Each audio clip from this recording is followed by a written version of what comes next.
Madame, Monsieur, bonjour et merci de nous choisir pour un nouveau forum consacré une fois encore à l'actualité politique au Togo. Première partie, nous allons parler des réformes constitutionnelles au niveau de l'Assemblée nationale et de nouveau le quiproquo. Avec nous, deux élus du peuple, je vous les présente. Christophe Palohemkou Tchao, bonjour. Bonjour. Monsieur Tchao, vous êtes le président du groupe parlementaire de la majorité Union pour la République. Oui, effectivement. Mais avant tout, je suis un député. Hein, je suis un élu comme mon collègue. Oh, ouais. Le titre président ne vient qu'après. Exactement. Ouais. Donc, avec votre collègue, vous l'avez dit, docteur Nagbanja François Kampatib. Docteur, bonjour. Bonjour. Vous êtes donc député de l'Alliance des démocrates pour le développement intégral, ADI, parti membre de la coalition des 14. Hein. Oui, mais au-delà de tout, moi je pense que je suis un député de la nation. Et conseiller spécial du président de l'ADI. Oui. Et donc, comme je disais tantôt, on va parler des réformes constitutionnelles introduites de nouveau à l'Assemblée nationale avec les querelles qui reprennent. Ma première question, c'est plutôt une surprise. Hein. On ne s'attendait pas à ces formes de déchirement encore après le travail fait par l'expert commis par la CEDEAO pour réfléchir sur les réformes constitutionnelles. Monsieur Tchao, comment vous expliquez la persistance des incompréhensions malgré ce travail de la CEDEAO? Merci. Je pense que c'est une opportunité qui nous est donnée pour que nous puissions expliquer davantage la façon dont les choses se passent au niveau de l'Assemblée nationale concernant les réformes. Parce que ça fait un peu longtemps qu'on parle de ça, depuis 2014. Jamais on arrive à s'en sortir. À chaque fois qu'on a une opportunité, les mêmes problèmes surgissent et les mêmes comportements recommencent. Alors aujourd'hui, la CEDEAO connaît un expert qui a fait un travail et je ne vais pas rentrer dans les détails parce que je m'en tiens à ce qui se passe au niveau de l'Assemblée nationale. Et le texte qui nous est venu, il faut rappeler qu'en principe, tous les textes qui viennent de l'Assemblée nationale subissent toujours un toilettage. C'est-à-dire qu'aucun texte n'entre et ne ressort en l'état. Il y a toujours des amendements et c'est ça même notre mission. C'est d'amender tous les textes qui nous viennent. Donc, le gouvernement a envoyé un projet de loi et nous estimons que ce projet de loi doit être discuté, amendé si nous devons le faire pour que nous puissions aller vers un consensus. Pour nous, ce qui est important, c'est le consensus. Dans tout le dialogue, s'il n'y a pas le consensus, il est difficile d'atteindre l'objectif. Donc, je pense que c'est ça. Il faudrait que nous puissions garder notre sérénité, discuter, aller vers un consensus pour que le texte envoyé par le gouvernement soit amendé et qu'un produit final soit adopté. Mais ce n'est pas à défaut du consensus que la CEDEAO a commis l'expert pour faire une forme d'arbitrage. C'est comme ça que beaucoup ont compris le travail confié au Sénégalais Alioune Badara Fall. Non, vous savez, le travail d'un expert... Nous tous, on fait ce travail d'experts dans d'autres cieux. On a travaillé dans des administrations où on a fait appel à des experts. Mais quand l'expert vient, mais quand tu regardes ce qu'il vous produit, vous vous en servez. Ce n'est pas la totalité du produit de l'expert que vous consommez. Il y a des choses qu'il va vous proposer que vous allez adapter à votre situation. Il y a des choses qu'il va vous proposer qui ne répondent pas. Donc, tout travail de l'expert, c'est un travail de base. Mais ce n'est pas un produit final que vous devez absolument consommer. D'accord. Docteur Kampatib, ça fait, me semble, la 5e ou la 6e fois, même tentative, même réaction, même incompréhension. Qu'est-ce qui se passe? Oui, je vais prendre au mot mon collègue Tchao, qui d'entrée de jeu a dit que chaque fois que ça revient, les mêmes problèmes reviennent. Alors, explicitons les choses. Les mêmes problèmes sont simples. C'est que d'une part, nous voulons qu'on remette ce qui avait été voté à 98% à ce qui concerne l'article 59. Nous voulons qu'il y ait ça dans la Constitution. Le RPT UNIR n'en veut pas. UNIR, hein, il n'y a pas un parti RPT. Bon, d'accord. Le UNIR n'en veut pas. Alors, je dois vous dire qu'il y a eu plusieurs essais de consensus. La dernière, qui était en 2014, nous étions à la conférence Togo Télécom 2, les papiers qui étaient sortis de Télécom 2 étaient un consensus de la conférence. Et ces consensus a été transformé en projet de loi par le gouvernement. Ce coup-là, le gouvernement a envoyé intégralement le consensus. Eh bien, nous n'avons pas compris.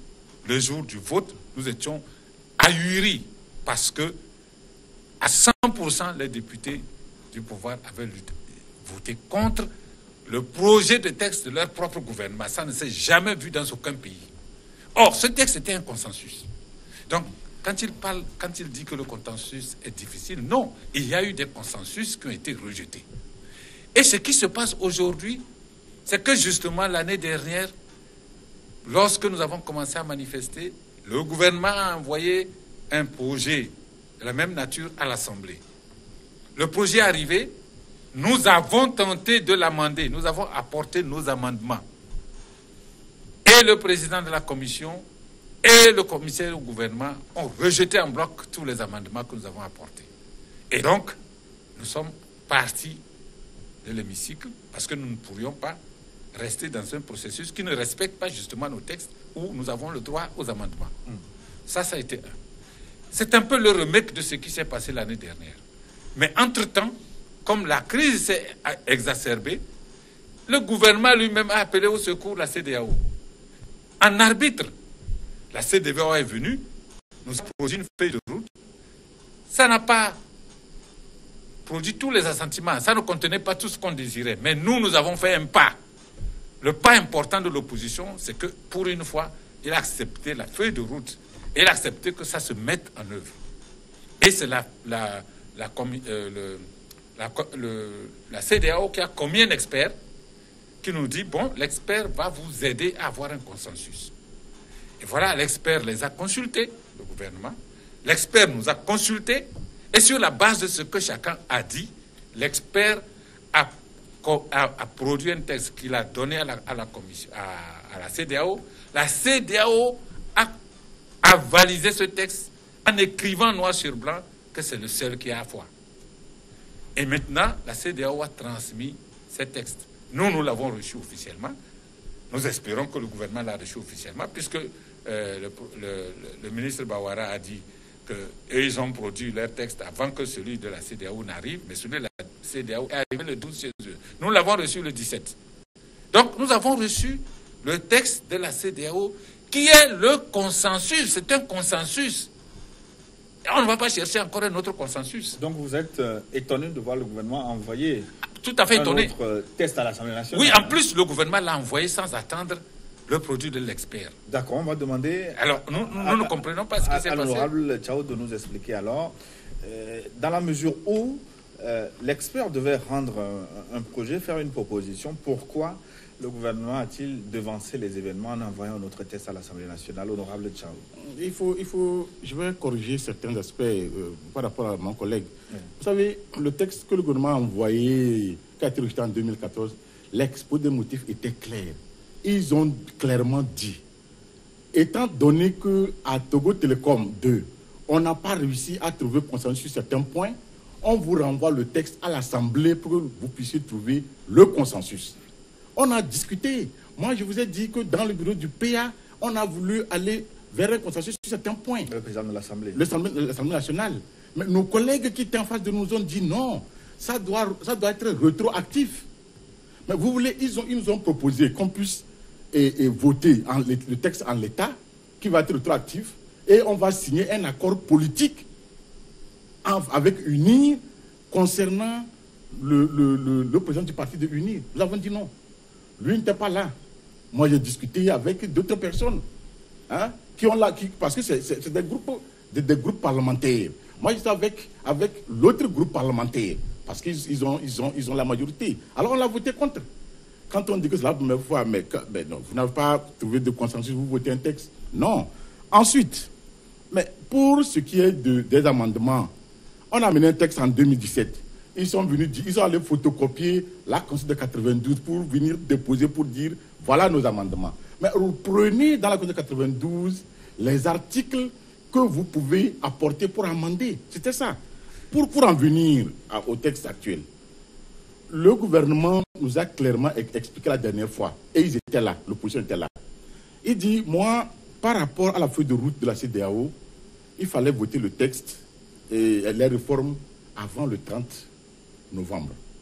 Donc sur ce, je me suis mis dans la peau de faire avancer un peu plus les choses.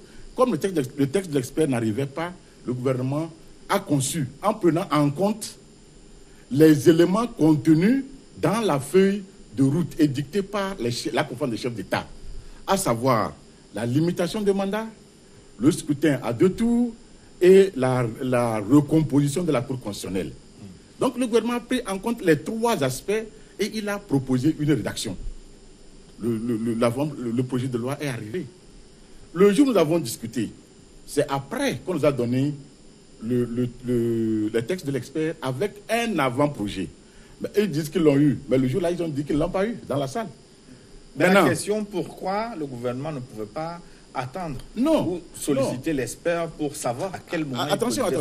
Le texte de l'expert qui est venu, son avant-projet, le gouvernement a déjà déposé un projet de loi. Le gouvernement dit, moi, je suis ouvert. Discutons, voyons ce que nous pouvons amender. Maintenant, vous avez les textes de l'expert, vous avez moi, mon projet de loi, il y a l'avant-projet de l'expert. Voyons voir quels sont les articles, quels sont les éléments qu'on peut intégrer pour que nous puissions avoir un texte consensuel. Est-ce que ça, là, c'est un péché? Docteur Kampati, vous êtes convaincu par le... Loin d'être convaincu. D'abord, il a dit quelque chose qui est inexact. Il a dit que l'année dernière, nous sommes allés photocopier la Constitution de 1992 et nous sommes venus déposer en disant que c'était nos amendements. Nous n'avons pas cherché. Ce n'est pas vrai. Ce n'est pas très faux non plus parce que... Non, ce n'est pas vrai tous les amendements que vous aviez faits, s'ils avaient été intégrés, ça allait redevenir la Constitution de 92. Mais c'est exactement ce que la population réclamait dans la rue. Oui, mais c'est donc... Non, mais nous étions en face. La population veut une chose, le gouvernement veut autre chose. Sauf que la gouvernement de population... oui, mais le gouvernement introduit un texte. Hein. Il peut être relatif. Notre population, c'est ce qu'elle demandait.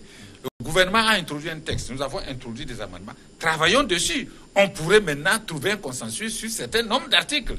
Alors, nous avons... C'est 42 points que nous avons demandé. On n'a pas photocopié comme il le dit, la Constitution pour venir déposer. Si c'était ça, on n'avait pas besoin de photocopier. On venait avec la Constitution de 92, on disait, c'est nos amendements, ce n'est pas ça. Nous avons travaillé dessus et nous avons sélectionné ce qui pouvait être important pour ramener un peu l'esprit de la Constitution. Et quand nous sommes arrivés, qu'est-ce qui les empêchait d'accepter qu'on commence, même s'ils allaient les rejeter? Même parce qu'ils sont 62. Dans la commission, ils sont 6, nous sommes 4. Même s'ils allaient rejeter, qu'on prenait la peine d'étudier. On peut vous reposer la même question aujourd'hui. Pourquoi ne pas vous asseoir autour du test du projet du gouvernement et refaire les mêmes amendements selon les propositions de l'expert au lieu de quitter l'hémicycle? Mais entre-temps, la crise s'est exacerbée et nous avons convenu d'un médiateur.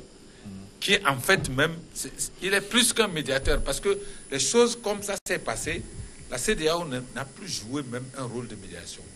La CEDEAO a finalement joué un rôle d'arbitrage. C'est-à-dire que quand la CEDEAO, on ne sait jamais, ni le gouvernement, ni nous ne sommes jamais mis face à face pour donner nos choses. Ça ne s'est pas passé comme ça. La CEDEAO nous écoute, les facilitateurs nous écoutent le parti au pouvoir, regarde ce qu'ils disent, et finalement, nous donne la voix. Ça, c'est le truc de l'arbitrage. Effectivement, ils sont venus le 31 juillet nous donner la feuille de route. Et la feuille de route, une feuille de route, c'est une feuille de route. Il faut des modalités de mise en œuvre. On ne prend pas la feuille de route et unilatéralement, on commence, bam, bam, bam, bam. On a dit ceci, on a dit ceci. Nous, on y va. Docteur Kampati, sans détour, pourquoi ne pas prendre le projet de loi du gouvernement, faire des amendements pour que cela ressemble au test de l'expert? C'est très simple, nous les connaissons, nos amis. Quand nous allons prendre le texte du gouvernement, nous allons prendre quelques parties du texte de l'expert. Nous allons mettre dedans. Comme ils sont majoritaires, ils vont rejeter l'amendement. Et une fois qu'ils rejettent l'amendement, nous sommes obligés d'avaliser parce que nous sommes rentrés dans le jeu, ils ont rejeté. C'est pas ça le jeu. Nous sommes dans une situation de négociation. On nous a proposé un texte consensuel. Ce qui était normal, c'est qu'on vienne là-bas. D'ailleurs, même nous, on était prêts à voter. C'est qu'on vienne ensemble et qu'on le vote. Et le problème serait terminé aujourd'hui. C'est eux qui bloquent. Parce qu'il suffisait de prendre ce texte-là. On rentre là-bas en une journée. On vote le texte proposé par l'expert et la crise est terminée. Oui, voilà. Oui. Monsieur Tchao, est-ce que ce n'est pas plus simple pour le gouvernement de retirer le projet qu'il avait fait et d'envoyer le test de l'expert, quitte aux députés de procéder aux amendements nécessaires s'il le faut? Mais en fait, qu'est-ce que nos collègues de l'opposition veulent? Ils veulent la limitation de mandat. Ils veulent le scrutin à 2 tours. Ils veulent la reconduite de la Cour constitutionnelle. Ces éléments-là sont contenus dans le projet de loi du gouvernement. Maintenant, c'est le vocable, c'est la rédaction, c'est les mots. À partir du moment où l'avant-projet de texte de l'expert est arrivé, nous sommes aujourd'hui, parce qu'on a dit avant le 30, nous sommes aujourd'hui à quelle date? La dernière fois, quand ils étaient là, prenons, comme tu l'as dit, le texte de l'expert, prenons le texte du gouvernement. Alors, sur l'article 59, si on parle de limitation de mandat, qu'est-ce que vous voulez intégrer par rapport à ce que l'expert propose dans la rédaction? Le gouvernement a été clair pour dire, nous, on n'est pas fermés. Et nous, au niveau de la majorité, on a repris ça pour dire, bon, à partir du moment où le gouvernement est ouvert, commençons par travailler le texte, article par article, apportons les modifications nécessaires. Oui, mais monsieur Tchao, dans la mesure où vous êtes même majoritaire, qu'est-ce que ça coûte au gouvernement d'envoyer le texte de l'expert à l'Assemblée nationale? Non, mais ils ont été pour clairs. couper court à toutes ces polémiques. Le texte du gouvernement, quand il est arrivé, le texte de l'expert n'était même pas encore. Oui, mais vous avez le gouvernement peut retirer son texte et renvoyer le texte de l'expert, non? Mais attends, je dis que les 2 textes sont pratiquement les mêmes, hein, je veux dire, en matière sur les 3 points que je venais de préciter. Maintenant, c'est la rédaction. Qu'est-ce qui nous empêche, nous, députés? Parce que, je l'ai dit, aucun texte n'est rentré à l'Assemblée nationale et ressortir à l'État. Ce n'est pas possible. On l'a toujours apporté. Bon, même si théoriquement c'est possible. Hein. Non. On peut voter un texte sans amendement, c'est possible. Mais en tout cas, en théorie. Hein. En théorie, nous, 5e législature, là, tous les textes qui sont venus, on les a retouchés. Nous, notre mandat, il est là, il peut le confirmer. Pourquoi cette fois-ci, on ne peut pas prendre le texte de l'expert et l'améliorer? Actuellement, on n'a pas encore voté le texte. Mais le texte, quand on va aborder l'étude particulière, ce que le gouvernement a mené, ce n'est pas ce qui va ressortir, ça c'est clair. On va faire des amendements. Bon, voyons voir ce qui gêne. Hein. C'est les crispations s'expriment surtout autour de l'article 59. Oui. Je vais proposer à nos téléspectateurs les versions officielles du test de l'expert et du test du gouvernement. Je commence avec le test de l'expert. Article 59. L'expert dit ceci. Le président de la République est élu au suffrage universel, libre, direct, égal et secret pour un mandat de 5 ans renouvelable une seule fois. Nul ne peut exercer plus de 2 mandats présidentiels ou proroger le mandat pour quelque motif que ce soit. Cette disposition ne peut faire l'objet d'une révision. C'est ce que dit l'expert. On va prendre le test du gouvernement, ou en tout cas, je vous le reprends. Oui. Je reprends le test de l'expert. Non, pas moi. C'est les téléspectateurs. Moi, je le connais par cœur. Article 59 nouveau.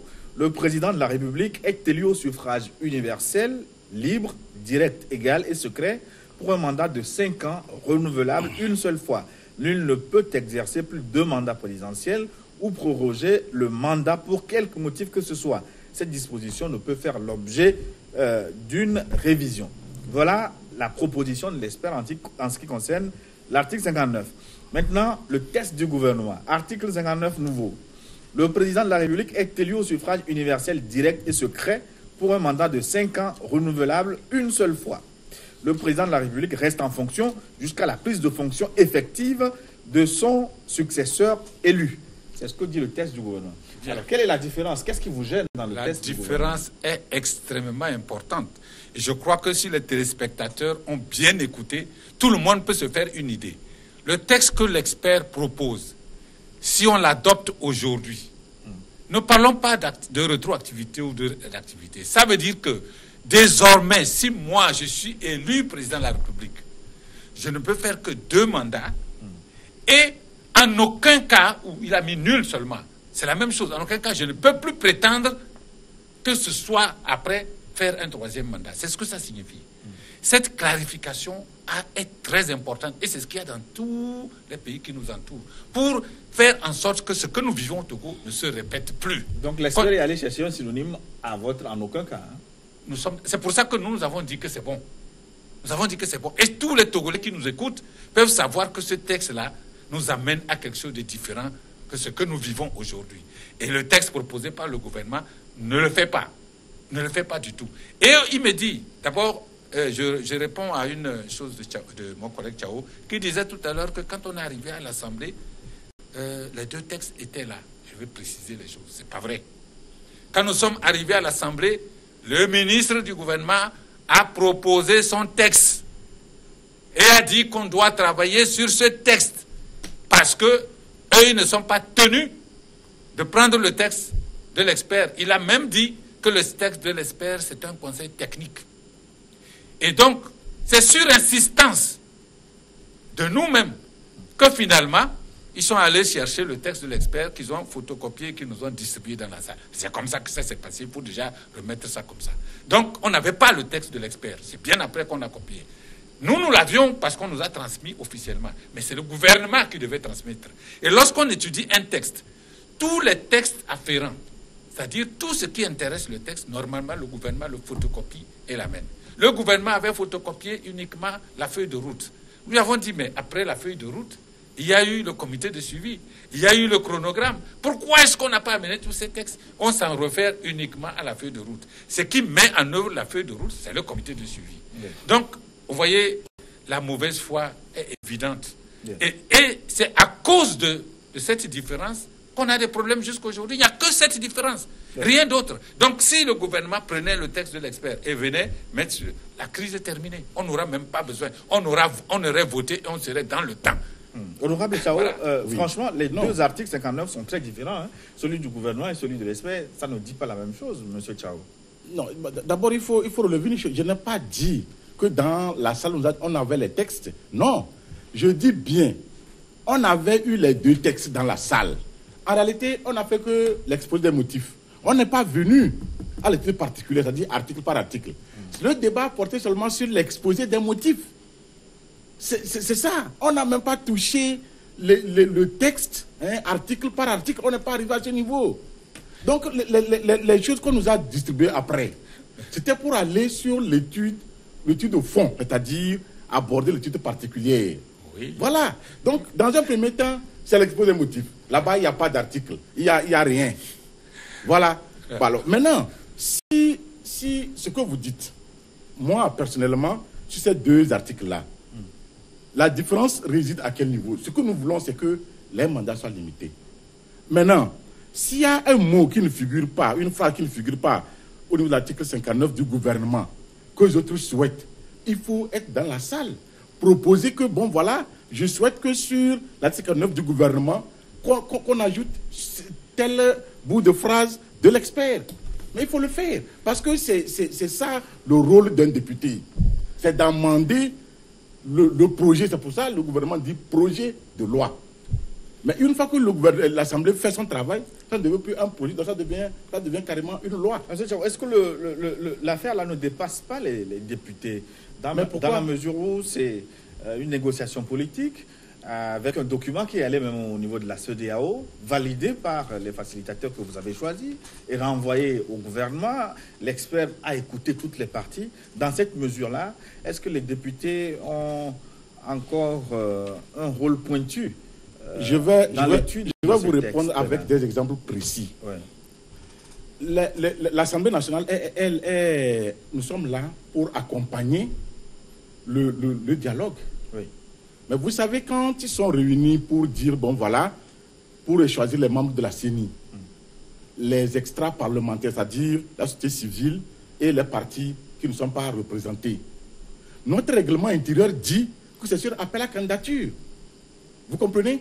Ceux qui sont proches de unir, on a fait appel à candidature. Mais quand eux, ils ont amené les 3 noms, mais on a mis de côté notre règlement intérieur. Exactement, oui. Voilà, c'est pour vous dire... Vous ne pouvez pas mettre le règlement intérieur de côté pour sauver cet accord. Oui, mais alors, ça, je suis d'accord avec vous. Donc, travaillons maintenant sur les articles.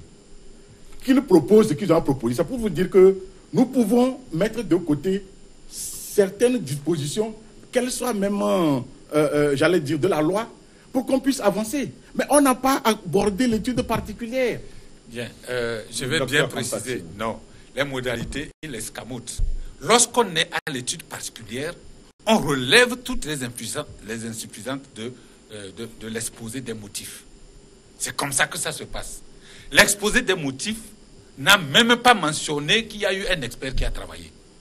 L'exposé des motifs ne dit pas « nous avons lu tout l'expert, mais nous avons décidé ceci en raison de ».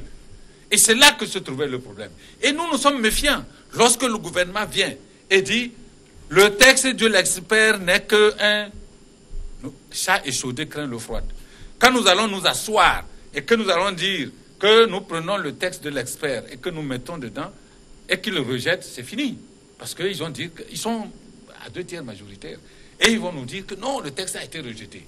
Maintenant, ce à quoi ils n'ont pas tenu compte, moi je vous dis que c'est un texte consensuel. Voilà ce que, dans le communiqué de la CEDEAO, à la page 2, conformément au mandat qui lui a été donné par le sommet, ce rapport, qui seul fait foi, a été transmis par la Commission aux 2 facilitateurs et aux acteurs togolais. La CEDEAO, qui est notre, dit que c'est le texte de l'expert qui fait foi.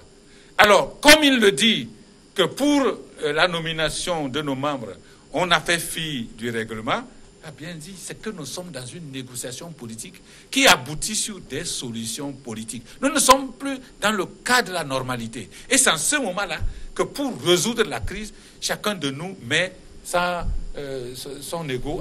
Docteur, et nous prenons ce que l'arbitre nous a proposé. Vous aussi, au sein de l'opposition, vous pouvez introduire un projet de révision constitutionnelle. Pourquoi vous ne faites pas de même en envoyant à l'Assemblée un projet qui tienne compte donc je vais vous dire pourquoi. des réformes je vais vous dire pourquoi. C'est très simple.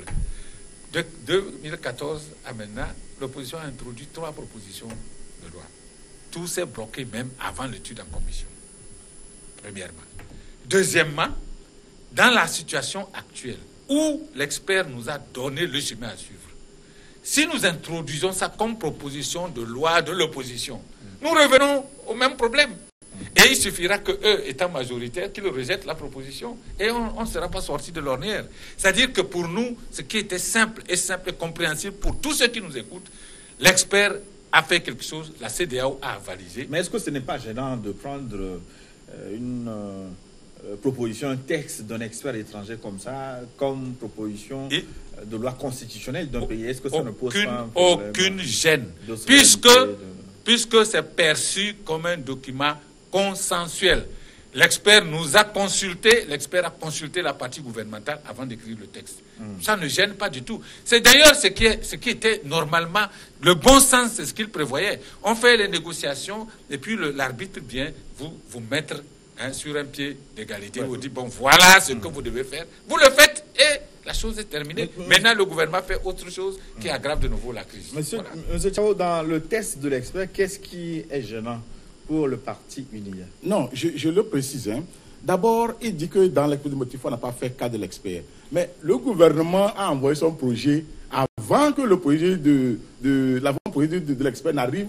Comment vous pouvez mentionner le travail de l'expert alors que vous n'avez même pas encore reçu les documents? Est-ce que le gouvernement n'a pas tort d'envoyer le texte sans attendre le rapport? Le gouvernement, ils nous ont dit, de l'expert. Étant dit que les dates sont indiquées, j'envoie le texte. En attendant, dès que le texte de l'expert arrive, les parlementaires vont faire le travail. Ils vont faire les amendements nécessaires. Mais c'est comme ça.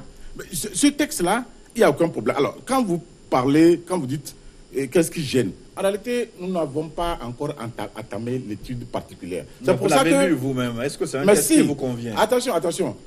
C'est pour ça que je ne peux pas, personnellement, m'aventurer sur des articles. Oui, mais bon, je demande votre avis sur le... Mais ce que je sais... Moi, je l'ai lu, j'ai eu mon avis. Fondamentalement, qu'est-ce que le peuple veut? La limitation des mandats. Mais c'est ça. Les deux articles, les mandats sont limités. Je regrette, le peuple veut plus que la limitation des mandats. Le peuple ne veut plus que quelqu'un s'éternise au pouvoir. Oui, tu sais, j'ai dit que, sauf les points, on peut se rentrer dedans. Personne ne rentrera dedans. Ah oui, parce qu'il l'a fait. Il l'a fait déjà, je dois absolument le payer avant que je ne parte. Maintenant, sur les deux textes, on dit personne ne peut faire au-delà de 2 mandats. C'est ça. La dernière fois, quand nous étions à l'Assemblée nationale, il y a des gens parmi eux qui ont dit ou en aucun cas là-bas. Des gens l'ont dit, pas des moindres. Je ne veux pas citer des noms, mais pas des moindres. Que dans le texte de l'expert, il n'y a pas en aucun cas. Oui, il n'y en a pas. Alors, moi je sais, quand on sera sur cette étude-là, s'ils viennent là, le texte de l'expert, ils vont dire qu'il faut changer nulle part en aucun cas. Lui dit ici qu'ils sont d'accord, mais pas tous. Parce que nous échangeons aussi. Bon. Hors micro, on échange. Tous ne sont pas d'accord. Nul là, il y en a qui ne sont pas d'accord. Mais vous, est-ce que ce texte de l'expert vous satisfait? Personnellement, en tant que Christophe Pado Hekou Tchao. Non, pas personnellement. Je suis ici, je représente je sais pas, la majorité. Je dis que dans le texte de l'expert, il y a de bonnes choses. Il y a de mauvaises choses aussi. Il y a de bonnes choses qu'on peut exploiter pour enrichir le texte du gouvernement. Il y a des mauvaises choses dans le texte de l'expert. Mais un expert, c'est un expert. Parce que ce qu'il vous écrit, s'il y a des choses qui ne cadrent pas avec vous, votre réalité, vous essayez de voir qu'est-ce que vous prenez, qu'est-ce que vous ne prenez pas. Oui, justement, parce qu'il y a des choses qui ne cadrent pas avec votre réalité. Non, pour le moment, je ne me suis pas encore penché sur ces articles-là. Bon, il a assez parlé. Il faut que... Non, mais pourquoi? Tu as pensé pourquoi? Quand tu parlais, je me suis dit, il faut t'écouter. Alors, moi, à mon avis, il est important que majorité, opposition, qu'on reprenne le travail à l'Assemblée nationale. Article par article. Sur quel texte? Mais non. Quel est le texte qui nous est arrivé à l'Assemblée nationale? C'est ce que j'ai dit. Le texte de l'expert, dans toute assemblée, on ne peut pas travailler sur ce texte-là. Il doit transiter par le gouvernement. Oui. C'est ça. Maintenant, le gouvernement a déjà envoyé un projet de loi. L'expert, on doit donner l'avant-projet de loi de l'expert. Le gouvernement dit, je suis ouvert. Maintenant, allons à l'essentiel. Travaillons sur les deux textes et trouvons le consensus. Est-il possible que le gouvernement renvoie un autre texte? C'est ce que j'allais dire. Monsieur Tchao est en train de présenter les choses comme s'il n'est pas arrivé déjà que le gouvernement envoie des textes et les retire. D'ailleurs, une parenthèse. Oui. Qu'est-ce qui est arrivé au projet de révision conditionnelle qui est pendant devant les électeurs là? Quel est son sort? Le texte adopté par l'Assemblée nationale qui devait être envoyé au référendum. Qu'en est-il? Ça c'est à lui de répondre. Moi, je ne sais pas. C'est une parenthèse. Non, ce que je veux dire. Où en est-on avec ce test-là? Ce que je veux dire. Pardon. Il a été retiré. Tu veux que je réponde? Je vais d'abord répondre. C'est moi qui parle. Laisse-moi parler, okay, s'il te plaît. Parce que M. Tchao est en train de présenter les choses à l'Assemblée comme si c'était figé et rigide. Dans tous les parlements du monde, le gouvernement introduit un texte et si le texte n'agrée pas ou a des difficultés, le gouvernement le retire et le remplace plus tard par un autre texte. Eh bien, le gouvernement introduit un texte, voyez-vous, dans le chronogramme des textes de l'expert, c'est le 10 novembre que l'expert devait remettre le texte à la CEDEAO. C'est-à-dire les dates butoirs. Et la date butoir pour le gouvernement, c'est le 15 novembre.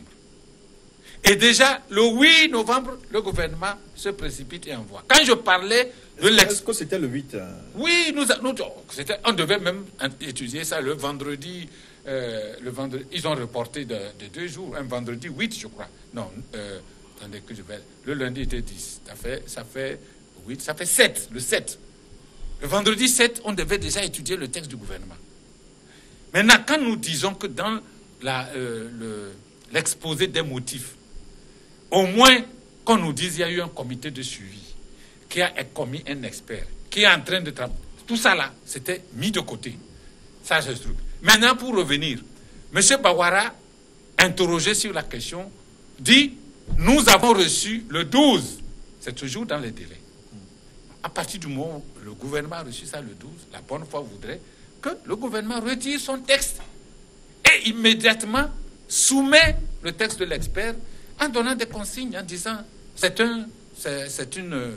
quelque chose qui est consensuel. Or, nous en prions, messieurs les députés, faites office de bon sens parce que nous sommes en négociation. Et nous tous, nous votons à 100% le texte. Et la crise est terminée. Et je rappelle, vous voyez bien, vous parlez maintenant du texte de l'année dernière. Ils avaient voté ça. Ils ont dit qu'ils vont faire référendum. Mais comme la crise s'accentuait jusqu'à ce que la CEDEAO arrive et nous mette tous sur une table de négociation, je présume que c'est ce qui a arrêté le processus. Mais alors, ce qui est curieux, c'est que le gouvernement remet presque à l'identique le texte qui avait été l'année dernière. Il y a une mauvaise foi évidente. Et nous ne pouvons pas être complices de cette situation-là. Ça, ce n'est pas possible. Mais, Monsieur Tchao, ça fait quand même encore environ 2 semaines de perdu dans les polémiques autour de cette réforme constitutionnelle. Finalement, votre objectif n'aura pas été atteint, en voulant envoyer un test et faire vite adopter les réformes avant le 30 novembre. Il y a une chose. Rien ne dit que si le gouvernement prenait le texte, l'avant-projet de l'expert, il va aller de la première lettre à la dernière lettre. Rien ne le dit. Alors, si le gouvernement a mené un texte et il y a un mot ou 2 mots qui manquent, il y aura des débats. On va dire, on a le texte de l'expert, il faut replacer le A ou le B qui manque. C'est-à-dire qu'il y aura toujours débat, il y aura toujours amendement. C'est ce que je veux dire. Fondamentalement, s'il y a un mot qui manque, quand ça viendra, on va dire, dans le texte de l'expert, il avait dit A. Vous avez mis E. Donc, il faut absolument qu'on puisse discuter et amender. Maintenant, il n'y a que 3 articles. 3 articles. Mais pourquoi aujourd'hui on va perdre le temps pour dire le gouvernement n'a qu'à retirer son texte? Mais prenons le premier article de l'expert et le projet du gouvernement. Qu'est-ce que vous proposez qu'on puisse apporter comme amendement pour adopter cet article, puisque l'adoption c'est article par article, et ensuite l'ensemble du texte. Donc faisons les amendements nécessaires pour avancer. Moi je ne trouve pas que le gouvernement doit retirer le texte. Les 2 textes sont actuellement à l'Assemblée nationale. C'est à nous de faire maintenant le travail. On a été élus pour ça. Faisons les amendements nécessaires pour aller vers un consensus. Non, je n'ai pas compris le développement. Est-ce que selon les tests, le gouvernement ne peut plus reprendre ou Non, c'est-à-dire que moi, ce que je veux dire, pourquoi nous, qui sommes des élus, on ne peut pas travailler sur les 2 textes, 3 articles. On ne peut pas, au cours d'une journée, nous entendre sur les 3 articles à partir de l'avant-projet du gouvernement, et l'avant-projet de l'expert. Pourquoi ne pas le faire? Nous pouvons le faire. Oui. Nous pouvons le faire, mais c'est bien plus simple de prendre le texte de l'expert et de le voter en l'état. C'est bien plus simple. On ne peut pas prendre le texte de l'expert, parce que le texte de l'expert, c'est un texte consensuel à l'Assemblée nationale. Non, quand je dis ça, je ne dis pas que l'expert envoie ça à l'Assemblée nationale. L'expert ne peut pas envoyer. La CEDEAO ne peut pas envoyer. Mais à partir du moment où la CEDEAO a envoyé au gouvernement, le gouvernement en fait un projet de loi. Et c'est un projet consensuel. Bien sûr. Et nous le votons, c'est tout. Amendons ce que le gouvernement a envoyé. Pourquoi nous ne voulons pas? Pourquoi vous ne voulez pas qu'on amende le texte du gouvernement? Je vais le dire. Parce que vous êtes de mauvaise foi. Et que lorsque nous allons commencer, nous allons un amendement à la conférence nationale. Avec votre texte du gouvernement là, avec votre texte du gouvernement, vous ne voudrez aucun amendement. Et quand on amende, vous allez rejeter. On va recommencer encore. C'est eux qui sont engagés. Et que vous n'êtes pas engagés par la statue de Léopold Ninevi, qui avait agi en votre nom. La mauvaise foi, c'est vous qui avez semé le grain. Ah bon? Oui. La graine de la mauvaise foi a été semée par l'opposition de ce pays. Ah bon? Nous, on ne connaissait pas ça. Ah bon? Mais vous signez un texte pour dire alors la conférence nationale, vous rentrez dans la salle, vous dites que ça n'engage que les signataires. Non. Mais non, c'est ça la mauvaise foi. Ce n'est pas la mauvaise foi. Vous l'avez amené au Togo. Ce n'est pas la mauvaise foi. Jusqu'à présent, vous la pratiquez. Vous avez sorti une épingle, une phrase qui se dit naturellement. Naturellement que quoi? La signature n'engage que les signataires. C'est quelque chose qui se dit. Maintenant, vous avez mis ça en épingle. Mais vous prenez ça pour en faire une loi qui vous arrange pour dominer tout le temps. Tout le temps, vous faites la mauvaise foi. C'est vous qui aujourd'hui mettez le Togo en danger. Non. Mais c'est vous. Non, pas du tout. Non, comment? Aujourd'hui, là, nous sommes arrivés à un point final où la commission est venue nous mettre d'accord et vous ne voulez pas cet accord. Voilà le problème. Et pourquoi on a discuté? Vous ne voulez pas cet accord. Vous mettez à côté complètement. Vous avez les 2 textes. Qu'est-ce qui vous empêche? Écoutez, toi et moi. Je vous disais tout à l'heure. Toi et moi. On vous a forcé la main dans l'Assemblée pour qu'on nous amène le texte de l'expert. Mais... Quand nous sommes arrivés, le gouvernement n'en parlait pas du tout. Vous l'avez du tout. Et maintenant, on va clôturer cette première partie. Je vais vous reposer clairement parce que le tout repose sur ces questions. Hein. Autant les questions se ressemblent d'ailleurs à vous, M. Tchao. Ouais. Qu'est-ce qui empêche le gouvernement d'envoyer à l'Assemblée nationale le texte de l'expert aux Togolais, à tout le monde, hein, la communauté. Aujourd'hui, qu'est-ce qui empêche le aujourd'hui, gouvernement de faire c'est clair. cette approche? Le gouvernement, dans son projet, a tenu compte des 3 points qui ont été cités par la conférence des chefs d'État, à savoir limitation de mandat, scrutin à 2 tours et puis réforme de la Cour constitutionnelle. Alors, ce texte, s'il comptait des insuffisances, la dernière fois, on nous a donné l'avant-projet de texte de l'expert. Nous disons que ce n'est pas nécessaire que le gouvernement reprenne les textes, qu'il reparte. Non. Mais nous, notre rôle, c'est quoi?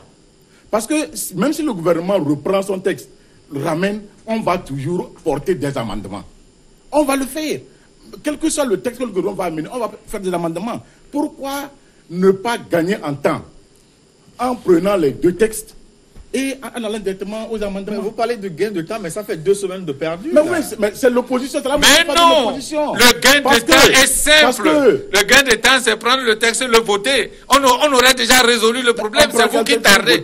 Le texte de l'expert, le gouvernement le prend à son compte et nous l'envoie. Et on le vote. Et puis c'est fini. Même si le gouvernement le prend, dans leur cas, il y a des gens qui disent qu'il faut mettre en aucun cas. Que le gouvernement amène ce texte d'abord. En aucun cas. Aujourd'hui, c'est l'article 59. Quelles sont les insuffisances relevées par rapport au texte de l'expert?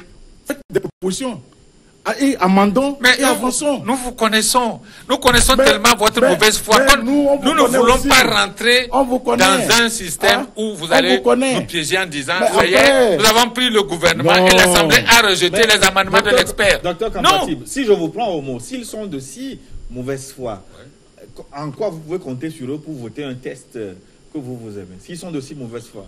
Non, nous ne comptons pas sur leur bonne foi. Oui, ils vont voter avec quoi? Non, nous comptons sur la raison de l'arbitre. Vous êtes en train de faire un match, l'arbitre prend une décision, vous l'acceptez, c'est tout. Celui qui ne l'accepte pas, c'est lui qui est de mauvaise foi. C'est tout ce que nous disons. Aujourd'hui, non. Est-ce que vous acceptez la CEDEAO comme arbitre? Non, aujourd'hui, ce qu'il dit, c'est différent. Nous sommes une institution à l'Assemblée nationale. Les textes qui rentrent sont toujours discutés, sont toujours amendés. Ce n'est pas un match de football. Monsieur ce n'est pas un contexte particulier. Nous sommes dans un contexte particulier. Maintenant, voilà, vous avez perdu 2 semaines. Vous n'allez pas le faire jusqu'au... En tout cas, je voulais vous dire une chose. Nous ne reviendrons pas. Pourquoi ils ne veulent pas... Nous ne reviendrons pas amender. Nous ne reviendrons pas à l'Assemblée pour travailler sur le texte du gouvernement. Il faut que ce soit clair. Mais ça doit être clair dans votre tête. Nous ne reviendrons pas pour ça. Franchement, je ne sais pas si on doit revenir, je ne sais pas comment les discussions se font à l'Assemblée, mais je vais vous expliquer. J'ai l'impression d'être devant un dialogue de sourds là, parce que. Mais non, c'est ça. Non, c'est ça. Ça dit que aujourd'hui, la CEDEAO nous a indiqué 2 voies. S'ils disent qu'ils ne vont pas venir, nous, s'ils ne viennent pas, nous, on va discuter sur le texte du gouvernement. Si on l'amende et qu'ils ne sont pas là, on l'adopte. Mais on va au référendum, c'est tout. Mais c'est ça, parce que la CEDEAO dit. Et faites des réformes par voie parlementaire ou bien par consultation électorale. Alors, je voudrais vous dire une chose. Je voudrais vous dire une chose. Si vous vous enfoncez dans cette voie, ça veut dire que vous choisissez de ne pas cesser la crise. Mais et alors, pas nous, la crise va continuer. Non. Ce que dit. Écoutez, attends, je voulais lever des décisions de la CEDEAO. Je voulais vous dire. Les réformes, c'est soit l'Assemblée ou alors consultation électorale. Ce n'est pas moi qui le dis. Je voulais vous dire une Attention. chose. Attention. Je voulais vous dire une chose. Ce n'est pas moi qui le dis. Je voulais vous dire, la CEDEAO a dit beaucoup de choses. Il y a des choses que vous ne prenez pas à votre compte. Attention, ce qui est écrit beaucoup dans de choses. le relevé des décisions de la CEDEAO, c'est ce que moi je reprends. Est-ce que vous faites cas du comité de suivi, de tout ce que le comité de suivi dit? Ça ne vous intéresse pas. C'est la CEDEAO qui l'a dit. La question que je vous pose, est-ce que vous deux, vous acceptez la CEDEAO comme étant l'arbitre de ce jeu? Moi, j'accepte la CEDEAO. Moi, je l'accepte. Mais si vous l'acceptez, ça veut dire que le projet... c'est clair. Il faut que toute la population voit la chose clairement. Vous dites autre chose. C'est pas possible. Je me reprends. Le texte va être étudié article par article avec les collègues. Nous allons prendre ce qu'il y a à prendre au niveau de l'avant-projet de l'expert pour enrichir le projet du gouvernement. Il faut enrichir le texte. S'il y a des insuffisances, on va compléter. Maintenant, si, comme il le dit... Pourquoi ne pas faire l'inverse, prendre le texte de l'expert et l'enrichir avec le texte du gouvernement? C'est ça. Vous savez pourquoi ils ne veulent pas ça? Non. Parce qu'ils ne veulent pas avoir l'air de rejeter le texte de la CEDEAO. C'est ça leur problème. Attention. Et c'est ça que nous ne voulons pas. Ceux qui rejettent le texte de la CEDEAO, on voit où se trouve la mauvaise foi. C'est totalement faux. On ne peut pas prendre le texte de l'expert. Pourquoi? Parce que c'est un texte qui est hors des voies indiquées par notre règlement intérieur en ce qui concerne les textes à votre règlement intérieur permet au gouvernement de retirer un texte. Le règlement intérieur dit soit c'est un projet de loi donc initié par le gouvernement ou bien une proposition de loi initiée par des députés ou bien un groupe de députés ou un député. Voilà. Donc c'est les deux voies par lesquelles la 82... Il faut y ajouter que le gouvernement peut retirer un texte. Il faut y ajouter ça. Aujourd'hui, le gouvernement peut retirer son texte. Discutons, améliorons le texte du gouvernement pour que nous puissions le voter. Bon, maintenant, je vous le dis solennellement devant la population, oui. Nous ne travaillerons pas sur la texte du gouvernement. C'est très clair. Et moi, je vous reprends solennellement devant la population que la CEDEAO dit. Si vous refusez de voter, c'est la CEDEAO qui a envoyé le texte électoral. C'est la CEDEAO qui a envoyé le texte en disant que c'est le seul qui fait foi. Mais oui, mais le texte, pour le moment, on ne l'a pas voté. On ne l'a pas encore amélioré. On va retoucher le texte, on va le voter. Si vous ne votez pas, la CEDEAO dit allez au référendum. C'est tout. Vous savez, si la CEDEAO dit qu'on va au référendum et vous prenez ça pour argent comptant, allez au référendum. Voilà. Donc, vous, allez au référendum. Vous rejetez alors les conclusions de la CEDEAO. C'est vous qui rejetez. La chose la plus simple, c'est le texte envoyé par la CEDEAO. Vous le rejetez. On ne l'a pas rejeté. Parce qu'on n'a pas encore travaillé sur le texte. Monsieur Payadoua a dit que ce n'est qu'un élément technique qui ne l'engage pas. Ça, c'est le gouvernement. Nous, on est à l'Assemblée nationale. Et tous les textes ont été toujours amendés. Le gouvernement peut venir dire, moi, c'est mon texte. Nous, ce qui a amendé, nous amendons. Mais je comprends que chaque camp est dans sa logique. Et que les lignes n'ont pas du tout bougé. Les lignes n'ont pas bougé à cause de leur mauvaise foi. À cause d'eux. Ils sont de mauvaise foi depuis qu'ils ont créé leur parti d'opposition là. La mauvaise foi, c'est ça qui fait leur force. Ouais, c'est ça. En tout cas, la population entend. Quand on regarde, on sait de quel côté se trouve la mauvaise foi. Non. On a des exemples dans ce pays. On dit allez aux élections. Vous dites que vous n'allez pas. Vous dites qu'il faut voter vos oui. On a voté. Allez à la CENI. Vous n'allez pas. On va aborder la question des élections tout à l'heure. Où est-ce qu'on va Vous allez comprendre pourquoi tout ça. Pourquoi vous ne voulez pas que le Togo là avance? Nous voulons que le Togo avance. C'est vous qui voulez rester dans le statu quo. Dans toute la sous-région. Si vous prenez le pays là, il n'y a que le Togo où il y a une personne qui reste au pouvoir pendant 15 ans. Vont plus mal. Ça va plus mal. Non, mais l'opposition là-bas est responsable. La population veut respirer le vent du changement. Mais le vent du changement, c'est dans les urnes. La tension monte, on va prendre une pause. Le changement, c'est dans les urnes. Quand les urnes sont verrouillées, vous voulez marcher pour aller... Les urnes que vous verrouillez pas... Vous pensez que c'est la rue qui va faire le changement? Honorable. Ça, la rue peut faire le changement. S'il vous plaît, on va marquer une pause. Pour calmer les tensions, suivre une nouvelle édition du journal. On va se retrouver dans une dizaine de minutes pour parler de l'organisation des élections au Togo avec en ligne de mire des élections législatives qui sont prévues pour le 20 décembre prochain. Tout de suite.